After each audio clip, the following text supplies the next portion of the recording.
For WTSA News and for Brattleboro Community Television on your Wednesday, March 27th, my name is Ian Kelly. Here are some of the stories we're following at this hour.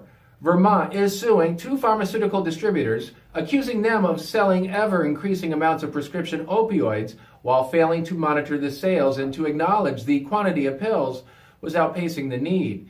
The Office of Attorney General T.J. Donovan filed a lawsuit in Burlington on Tuesday against Cardinal Health Incorporated and the McKesson Corporation, seeking an undetermined amount in damages. He says both Cardinal and McKesson were involved in marketing to increase sales in Vermont at the cost of hundreds of Vermonters and thousands whose lives have been ruined by opioids.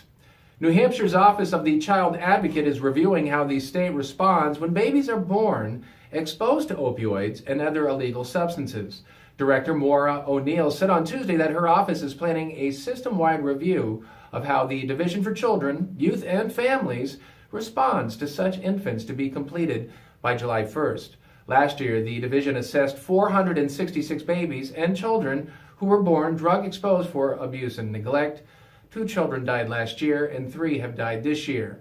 O'Neill wants to understand whether there are any trends among at-risk infants and whether the state's child welfare and public systems have the resources they need. Vermont's Environmental Conservation Department says citizen complaints are helpful in enforcing the state's laws against pollution. State Compliance Director Kim Greenwood said last year the state received over 2,700 complaints of alleged environmental harm and that everyone was investigated. Whether you're sure there's a violation or only suspect it, you are asked to call a state enforcement officer to investigate. The State Compliance Division assessed almost $200,000 in penalties for 50 of the biggest violators.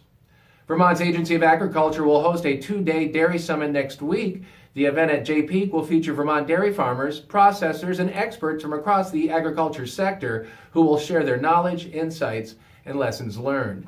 The goal is to explore dairy market pricing issues and solutions for farmers in the Northeast. In WTSA sports, the Celtics finally break that losing streak of 4 games. The Celtics, thanks to some help from Jason Tatum and Marcus Smart, who each scored 21 points, beat the Cleveland Cavaliers last night, 116-106. Next up for the C's, they host the Indiana Pacers Friday. Tip-off against the Pacers is at 7. The Bruins host the Rangers tonight. Face-off at 7:30. For WTSA News and for Brattleboro Community Television, on your Wednesday, March 27th, my name is Ian Kelly.